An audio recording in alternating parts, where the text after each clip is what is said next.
एक कथा में सुनाता हूँ। एक गुरुजी बैठे थे गुफा में, ध्यान कर रहे थे। इतने में एक शिकारी वहां से निकल रहा था। तो शिकारी ने देखा कि भैया गुफा के अंदर गुरुजी बैठे हैं, महाराज जी कोई संत बैठे हैं। था तो वो शिकारी जानवरों को खा जाता था, लेकिन उसकी माँ ने उसको बचपन में कभी बताया कि भैया कभी संत महापुरुष मिले, तिलकधारी कोई मिले, जटाधारी कोई मिले, कोई धोती बगलबंदी में मिले तो उसको प्रणाम करना और कुछ दक्षिणा जरूर देना। तो वो शिकारी उन गुरुजी के पास चला गया और गुरुजी से जाकर के बोले आप यहाँ क्या कर रहे हो? इस गुफा में बैठे हो, कब से भूखे प्यासे होंगे आप? मैं आपके लिए कुछ भोजन ले आता हूँ। बोले हाँ, कुछ बढ़िया सा कुछ सामग्री ले आओ। इतने में शिकारी ने क्या किया, एक 12 सिंगा हिरण पकड़ के ले आया और पकड़ करके लाया और गुरुजी के सामने खड़ा कर दिया। बोले गुरुजी लो इसको मार दो, आप पकाओ, भोग लगाओ, फिर हमको भी बांट देना। गुरुजी बोले अरे भले आदमी, तो हिरण पकड़ के लाया। लेकिन गुरुजी ने सोचा शिकारी है, शिकारी क्या समझे कि भाई भक्ष नहीं खाना चाहिए। तो गुरुजी ने ऐसा विनोद में कह दिया,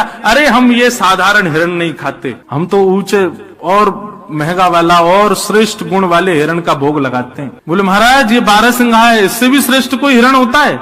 बोले हाँ। बोले जरा बताइए तो, आप जो हिरण बोलेंगे मैं वही पकड़ के लाऊंगा अब तो। बोले अरे उस हिरण को पकड़ने के लिए तो पूरा संसार भाग रहा, कोई नहीं पकड़ पाए। बोले नहीं, मुझसे बड़ा शिकारी नहीं है जंगल में कोई, आप आज्ञा करिए, वो जैसा होगा जहां होगा पकड़ के लाऊंगा मैं उसको। आप बताइए तो सही उस गुण के सींग कैसे, उसके पैर कैसे, उसका मुख कैसा, जरा बताइए उसके बारे में, उसका रंग कैसा। संत विनोद में ही बोलने लगे, बरहा पीडम नटवर वपु कर्णयो कर्णकारम विभ्रदवासः कनक कपिसम वैजयंतीं च माला रंध्रान् वेणो अधर सुधया पूरयन् गोप वृंदै वृंदारण्यम स्वपद रमणम प्राविशद गीत कीर्ति। मोर मुकुट पहनता है। शिकारी बोला हिरण मोर मुकुट पहनता है? बोला हाँ। और कर्णयो कर्णकारम, उसके कान 2 हैं लेकिन कुंडल एक ही पहनता है। और कभी वो इस कान में पहन लेता है, कभी निकाल के इस कान में पहनता है। हमारे नाना जी इतना सुंदर वर्णन करते थे, बोले ठाकुर जी कुंडल कैसे पहनते हैं? तो जैसे ये पुष्प है ना, जैसे आप कभी ग्वारियाओं को देखोगे तो वो क्या करते हैं, इधर लगा लेते हैं ऐसे, इसको कर्ण फूल कहते हैं। यहाँ ऐसे धारण कर लेंगे, अगर लंबा हो पीछे से। तो ठाकुर जी क्या करते हैं, यहाँ पे पुष्प लगा लिया। अब लगाते लगाते चलेंगे, इतने में दूसरी तरफ चल रहा मधुमंगल बोले लाला महाकुंडल बढ़िया ना लग लो, या बारे में लगा। सो ठाकुर जी इधर से पुष्प को उछालते हैं, उछाल करके इधर धारण कर लेते हैं। फिर यहाँ से श्री रामा कहेगो ना लाला माँ बढ़िया ना लग रहा, यहीं पहन। तो फिर उछालते हैं, फिर यहाँ पहन लेते हैं। और ठाकुर जी ऐसे हाथ से निकाल के नहीं पहनते, ऐसे उछालते हैं कि वो कान के ऊपर ही आके लगता है। तो कर्णयो कर्णकारम, बोले कुंडल पहनता कानों में। शिकारी बोला कुंडल पहनने वाला हिरण है? बोले हाँ। मोर मुकुट पहनता है, कानों में कुंडल पहनता है, और विभ्रदवासः कनक कपिसम, पीली पीतांबरी पहनता है। शिकारी बोला भगवान मैं तो इतना बड़ा हो गया, मैंने ऐसा हिरण तो कहीं नहीं देखा। बोले और क्या करता है? बोले वही जयंतीम च मालाम, वैजंती माला पहनता है।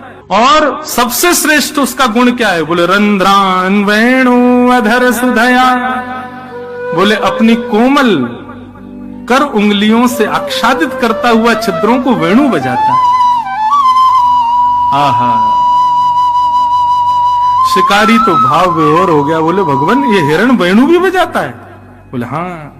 रंध्रान वेणु वदर सुदया पूरयन गोप वृंदई वृंदारण्यम स्वपदर्मणम प्राविशद गीत कीर्ति। एक मतवाली सी चाल चलता है, टेढ़ी चाल चलता है, एक पैर के आगे दूसरा पैर नहीं रखता, तिरछा चलता है, ऐसी बांकी अदा में रहता है। हम तो इस हिरण के उपासी हैं, ये मिलेगा तो इसका भोग लगाएंगे।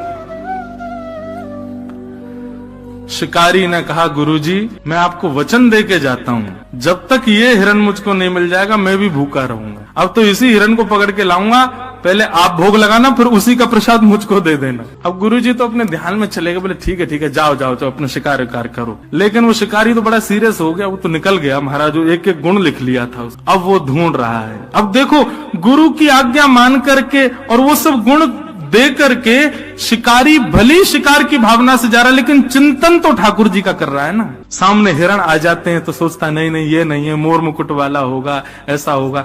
1 दिन बीत गए, 2 दिन बीत गए, 3 दिन बीत गए, 4 दिन बीत गए। भूख के कारण प्राण निकलने लगे उस शिकारी के। लेकिन सोचने लगा मेरे गुरुजी भी तो भूखे बैठे हैं, जब वो भूख सहन कर रहे हैं तो मैं क्यों नहीं करूं, अब तो इसी हिरण को पकड़ के ले जाऊंगा। इतनी व्याकुलता उसके तन में आ गई, शिथिल हो गया, गिरने लगा, ऐसी स्थिति आ गई। लेकिन सामान्य हिरण का शिकार नहीं कर रहा था। ठाकुर जी को उसका ये भाव प्रिय लग गया और इतने में ही सघन कुंज में से पीताम्बरी पहने, बाकी अदा से मोर मुकुट धारण किए, एक कुंडल गले में वैजंती माला, पीताम्बरी आच्छादित है, सुंदर अधर पर वेणु धारण करके बाकी अदा से चलते हुए श्याम सुंदर जैसे सन्मुख आए उस शिकारी के। ठाकुर जी के रूप माधुरी को देख करके एक एक अंग को जब उसने देखा तो उसको याद आया गुरुजी ने जो बताया था, ये तो बिल्कुल वैसा ही है। मोर मुकुट पहने, गले में वैजंती माला है, वेणु बजा रहा है, तिरछी चाल चल रहा है, पीताम्बरी पहनी है, गले कान में एक कुंडल है। तुरंत अपना जाला उठाया जिससे हिरण को पकड़ता था। ठाकुर जी आगे आगे चल रहे, वो पीछे पीछे चल रहा है, और जैसे ही मौका पाया महाराज जाला फेंक करके ठाकुर जी को उसमें बंदी बनाया और बांध करके जाला कंधे पर टांगा, ले गया गुरु जी के पास। गुरु जी जल्दी बाहर आओ, आपका बताया हुआ हिरण पकड़ के लाया हूं मैं। महाराज जी बोले ये और पता नहीं, अब पता नहीं कहां से कौन सा हिरण ले आया है। जैसे ही निकल करके गुफा से बाहर आए तो क्या देखा, शिकारी के कंधे के ऊपर बंसी बजा रहे ठाकुर जी बैठे हुए हैं। जैसे ये दृश्य देखा महाराज, देखते ही महाराज जी तो मूर्छित होके गिर गए, होश में आए, जलवल डाला उसने शिकारी ने। बोले गुरुजी होश में आओ। गुरुजी होश में आए, बोले भैया कहाँ, गुरुजी वो हिरण लेके आऊं, बताओ कहाँ लगाऊं चूल्हा वूल्हा, इसको पकाएं बढ़िया। गुरुजी बोले भले आदमी, इनको छोड़ जल्दी।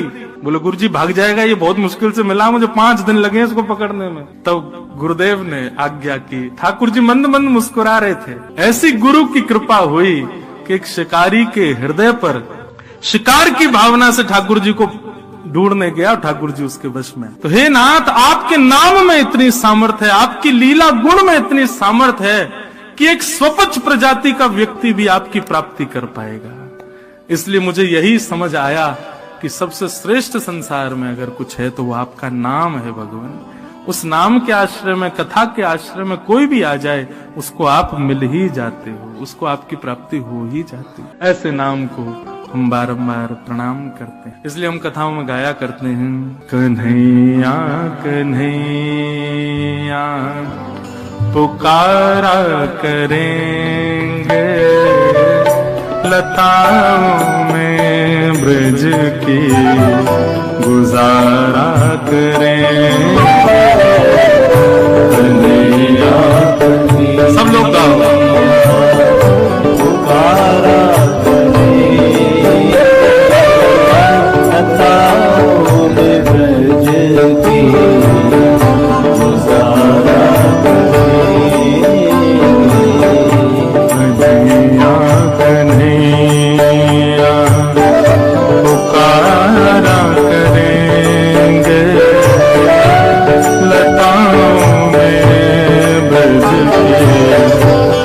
गुजारा